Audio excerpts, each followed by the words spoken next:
දශක 3ක් පුරා පැවති ශ්‍රී ලංකාවේ කුරිරුතම LTT ඊලා යුද පෙරමුණේ ජයග්‍රහණය සඳහා අපට අතහිතුම් ප්‍රධානම රටවල් පහ මොනවාද කියලා අද අපි බලමු. අංක 1 චීනය. යුද්ධයේ අවසන් කාලයේ ප්‍රධානම අවිසැපයුම් කරු සහ F7 ප්‍රහාරක ජෙට් යාන සහ පතුරවල් ලබා දීම මෙන්ම ජාත්‍යන්තරයේදී ශ්‍රී ලංකාව වෙනුවෙන් පෙනී සිටි ප්‍රධානම රාජ්‍යයක් තමයි චීනය.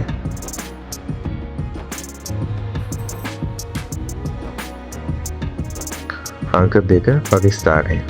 ඉතාම තීරණාත්මක අවස්ථාවලදී මල්ටි බැරල් රොකට් ලෝන්චර්ස් අවි සහ උණ්ඩ කඩිනමින් ලබා දීම, ගුවන් නියමුවන්ට පුහුණුව ලබා දීම වගේ විශේෂ දායකත්වයක් පාකිස්තානයෙන් අපිට ලැබුණා.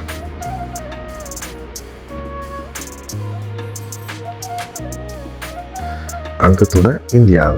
ඍජුව අවි ආයුධ ලබා නොදුන්න බුද්ධි තොරතුරු ලබා දීම සහ මොහොතෙන් එන LTT බරාවි නැවැත්වීම සහ නාවික හමුදාවට සහාය වීම අතින් ඉන්දියාව යම්කිසි සහයෝගයක් ලංකාවට ලබා දුන්නා. නමුත් ඔවුන් ප්‍රාථමික අසල්වැසියන් පමණයි. අංක 4 ඊශ්‍රායලය. ශ්‍රී ලංකන් ගුවන් හමුදාවේ ප්‍රධානම ප්‍රහාරක යානා වන අෆීඩ් සහ නාවික හමුදාවේ ඩෝරා යාත්‍රා ලබා දීම ඊශ්‍රායලයේ වැඩසටහනක්.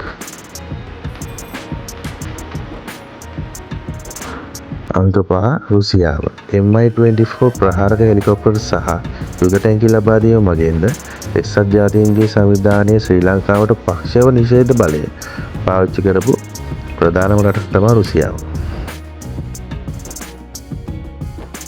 පායමාර්ගිකව දශක 3ක කුරිරු යුද්ධය නිමා කරගන්න අපට සහයෝගය දුන් ඉහත රටවල් පහ අතරින් මැද පිටක යුද්ධයේදී අප සහයෝගය දිය යුතු රට හෝ අප සිටිය යුත්තේ මධ්‍යස්ථවද කියන එක ඔබගේ අදහස පහලින් කමෙන්ට් කරන්න.